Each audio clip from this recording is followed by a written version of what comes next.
महर्षि वाल्मीकि जी के पुण्य ग्रंथ के माध्यम से हम जन जन तक जो प्रभु श्री राम माता जानकी के आदर्श को कुछ न कुछ उसका थोड़ा सा तिनका सा हिस्सा भी अपने भीतर में सजोने की एक भाव लेके चलते हैं। ऐसे भगवान श्री राम माता जानकी का स्मरण करती है। एक बार बोलेंगे हमारे साथ, बोलिए सियापति रामचंद्र की जय। आज के इस पवित्र पुनीत कार्यक्रम में, ऐसा कार्यक्रम जिसमें ऐसे व्यक्ति उस समय के होंगे, आज के ऐसे हमारे आदर्श, जहाँ से जाति पाति पूछे नहीं कोई, हरि को भजे सो हरि का होई, ऐसे आदर्श के साथ और ऐसे व्यक्ति जिनके बारे में अगर हम पढ़ें तो यही पता चलता है कि भगवान राम का नाम लेने से व्यक्ति के जीवन में क्या परिवर्तन होता है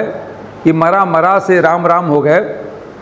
ऐसे व्यक्तित्व को आज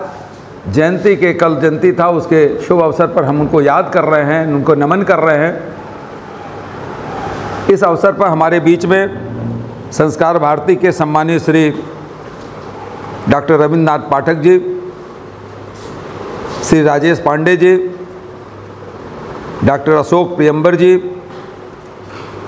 जादूगर विजय जी और संस्कार भारती से और सनातन संस्कृति न्याय से जुड़े हुए सभी आदरणीय सम्मानित बंधुगण। वाल्मीकि जी का मानव जाति के ऊपर में बड़ा उपकार है। उपकार इसलिए कि भगवान राम जैसा एक मर्यादा पुरुषोत्तम राम हम नाम लेते हैं, एक आदर्श नारी, आदर्श पुत्री, आदर्श पत्नी, आदर्श बहू माता जानकी, एक आदर्श भ्राता लक्ष्मण, एक आदर्श सेवक हनुमान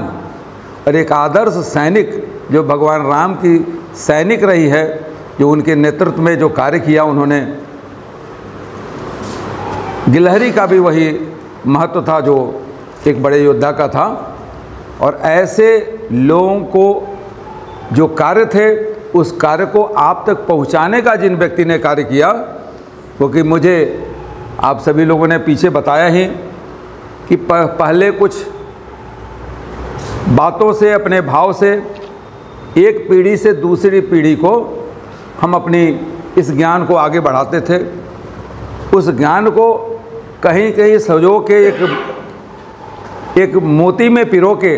और अगली पीढ़ी को सदियों सदियों पहले शुरुआत किया उन्होंने देने के लिए, और आगे सदियों तक चलता रहे।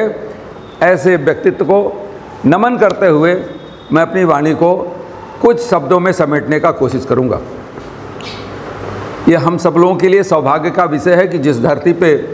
हम यहाँ बैठे हैं, उसी भगवान राम से जुड़ी हुई यह धरती सिवान भी है, क्योंकि जिस भगवान श्री राम की जन्मस्थली और माता सीता की जन्मस्थली को जोड़ते हुए जो राम जानकी मार्ग इसी सिवान के मध्य से होकर गुजरता है। यानी सिवान इतना सौभाग्यशाली है कि सिवान का जो दक्षिणांचल सरयू जी जिसकी पाँव पखाड़ती हों, जिसके सीने पे राम जानकी मार्ग का जनेऊ धारण किया हो, जिसके माथे पे डॉक्टर राजेंद्र प्रसाद जी का तिलक लगा हो,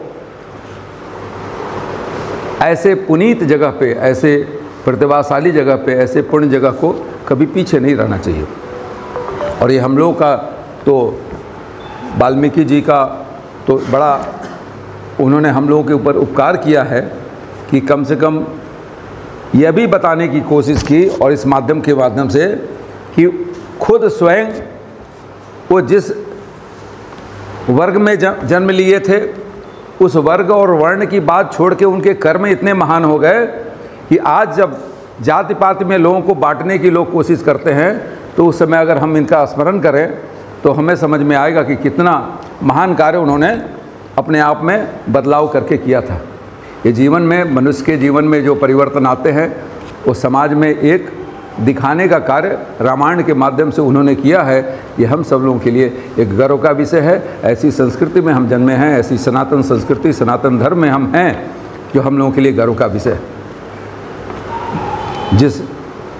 संस्कृति में, जिस सनातन संस्कृति में भगवान का नाम लेने के पहले माता जानकी का नाम सियापति रामचंद्र की जय, जिस संस्कृति में भगवान कृष्ण का नाम लेने के पहले राधा कृष्ण से शुरू करते हैं, जिस संस्कृति में पेड़ों की पूजा की जाती है, वृक्ष की पूजा की जाती है, जिस संस्कृति में जब भगवान तो समुद्र को एक बार हाथ जोड़े थे, तो जिसमें पृथ्वी की पूजा की जाती है, मिट्टी की पूजा की जाती है, जल की पूजा की जाती है, और आज कोरोना काल में सब लोग उसमें ये याद करने लगे कि यही नेचर है और इस नेचर के साथ में हम लोगों को जीवन जीने के लिए इसके साथ चलना पड़ेगा। ये तो हमारी सनातन संस्कृति बहुत पहले से बताती रही है। आप सभी लोग सनातन संस्कृति के उस विचारधारा को आगे बढ़ा रहे हैं अगली पीढ़ी को। ये तो रामलीला का मंचन कल शाम को हमारे गांव में था। मैं इतना खुश हुआ कि कम से कम सैकड़ों वर्षों से रामलीला का मंचन करके कम से कम उन लोगों को जो पाश्चात्य सभ्यता में कुछ देख नहीं पा रहे हैं, कुछ समझ नहीं पा रहे हैं, उनको थोड़ा सा ज्ञान इस रामलीला के माध्यम से, या जैसे आपने बताया कि एक रामायण जो सीरियल है रामानंद सागर जी के, उनके माध्यम से, तो ये लोग की कार्य भी बहुत महान है सनातन संस्कृति को आगे बढ़ाने में। हम सभी लोग जहाँ मौका मिले, जहाँ अवसर मिले, इस चीज़ में कहीं ना कहीं उसमें अपना थोड़ा सा योगदान देते रहें, तो ये निरंतरता इसकी चलती रहेगी। इसी निवेदन के साथ कि आप सभी लोगों ने बहुत बड़ी बड़ी बातें बताई हैं, जिसको हम लोगों ने सीखा भी है, देखा भी है, और आगे भी आप लोगों का मार्गदर्शन और सुनने का सब लोगों को मौका मिलेगा। कुछ और कहने की उन्हें आपने तो सब समेट ही दिया है उसमें, तो उन्हीं बातों से अपने आप को संबद्ध करते हुए केवल और केवल कि इस बात में हम लोगों को कि यह धरती पुण्य की धरती है। इस धरती का फैलाव, जो अखंड भारत की बात हम करते हैं, कि अभी हाल ही में वियतनाम के करीब 3 साल पहले वहाँ की सरकार ने भारत सरकार से संपर्क किया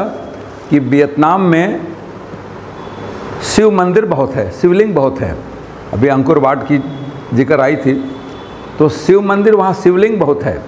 और वियतनाम सरकार ने भारत सरकार से संपर्क करके वहाँ के जितने भी शिवलिंग जहाँ मंदिरों में पाए गए हैं उसके जीर्णोद्धार करने के लिए यहाँ के पुरातत्व विभाग से संपर्क करके वहाँ पे जीर्णोद्धार चल रहा है। तो ये चीज़ें तो पूरा फैलाव सबके सामने दिख रहा है, रिकॉर्डेड है, डॉक्यूमेंटेड है। तो हम उस संस्कृति को पुनः स्थापित करने में आगे अपने योगदान दे सके, उस तरफ हम लोग भी एक Sanatan chamber of commerce and industries की गठन हम लोगों ने किया है दिल्ली में, जिसमें इन जो अखंड भारत, जो बृहत भारत की बात हम करते हैं, उन देशों को जोड़ते हुए कहाँ कहाँ हमारी संस्कृति है और वहाँ से क्या हमारा व्यापार होता है। क्योंकि एक और बात आ जाती है कि हम बातें, बहुत अच्छी बात है, हम बात करते हैं, और संस्कृति को आगे बढ़ाने के लिए हमें लोगों को एक दूसरे से ज्ञान लेना भी है, देना भी है, उसको समझना भी है, अगली पीढ़ी को बताना भी है, लेकिन साथ में उन लोगों को भी जोड़ना है जो हमारी सनातन संस्कृति को आगे बढ़ाने में कार्य कर रहे हैं। क्योंकि आजकल जो जितने भी ये धार्मिक कार्य हैं, जो हम थोड़ा पढ़ लिख जाते हैं, तो उस धार्मिक कार्य को केवल और केवल एक मतलब एक उत्सव के रूप में मनाते हैं, लेकिन उसकी जो मूल भावना है वो छूट जाती है। तो मूल भावना भी रहे, उत्सव भी रहे, दोनों का समावेश रहे, और इसके साथ में हम उस चीज़ों को आगे बढ़ा सकें। हम लोग सौभाग्यशाली हैं कि बगल के राज्य में उत्तर प्रदेश के मुख्यमंत्री और भारत के प्रधानमंत्री माननीय मोदी जी ने इस ओर लगातार कार्य करने का कार्य किया है। और अगर हम कोई धार्मिक स्थल पे, जब सनातन की बात आती है, तो धार्मिक स्थल पे जब हम जाते हैं तो हम पॉकेट से सबसे छोटा जो 1 रुपये 2 रुपये का सिक्का निकालते हैं या 5 रुपये निकालते हैं, उस दान पात्र में डालते हैं, और उस व्यवस्था से मंदिर की व्यवस्था चलती है। तो मंदिर के पुजारी और साफ़ सफाई रख रखाव की वो थोड़ी बहुत व्यवस्था वहाँ हो जाती, लेकिन रोजी रोजगार का जो सृजन बृहत होना है वो व्यवस्था वहाँ से नहीं हो पाती। लेकिन उत्तर प्रदेश के माननीय मुख्यमंत्री जी ने इसको समझा और प्रयागराज को, अयोध्या जी को ऐसा एक पर्यटक स्थल के रूप में उन्होंने विकसित किया, क्योंकि वो तो धर्म नगरी है, हमारी आस्था जुड़ी है, लेकिन अन्य देश के लोग भी वहाँ आएँ, हमारी संस्कृति को समझें। एक पर्यटन केंद्र के रूप में जब हम उसको विकसित किया, हम लोगों ने, पूज्य महाराज जी ने किया, तो विदेश से लोग आने लगे। और जब विदेश से लोग आएंगे तो डॉलर और पाउंड खर्च करेंगे। जब खर्च करेंगे तो स्थानीय लोगों को रोजी रोजगार का साधन भी विकसित होगा, और साथ में उन लोगों को जो पाश्चात्य संस्कृति के हैं, उन लोगों को हमारी संस्कृति के बारे में सुनने समझने का अवसर मिलेगा, और कम से कम प्रभावित होकर इस दिशा में वो आगे हमारा समर्थन भी करेंगे। तो इस ओर कार्य हो रहा हो, और ये कार्य उत्तर प्रदेश के साथ अन्य जगह जहाँ हो रहा हो, बिहार में भी हो, क्योंकि यहाँ पे जो हम लोग अभी देख रहे थे कि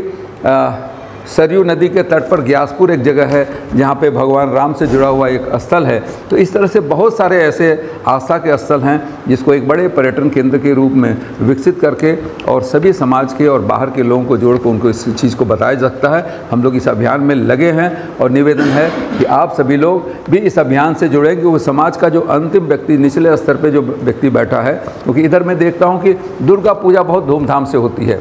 सरस्वती पूजा बहुत धूमधाम से होती है, लेकिन विसर्जन के समय कुछ उसकी अश्लीलता वहाँ पे दिखाई देती है। हम लोग कोशिश कर रहे हैं कि अपने अपने स्तर पे इस चीज़ को, कल एक रामलीला का मंचन था मेरे गांव पे, मैंने कहा कि देखो, अगर ज़रा सा भी मुझे लगा या अगर सूचना मिली कि इस तरह की चीज़ें वहाँ पे हुई हैं तो मैं उस जगह पे नहीं आऊँगा। लेकिन सब लोगों ने कहा कि नहीं, हम लोगों ने एकदम सात्विक भाव से और भगवान का स्मरण करके हम लोगों ने रामलीला का मंचन किया है। मैंने कहा मैं ज़रूर आऊँगा, क्योंकि इसको भी एक चीज़ से कहीं ना कहीं रोकने की ज़रूरत है, क्योंकि यहीं पे जब हम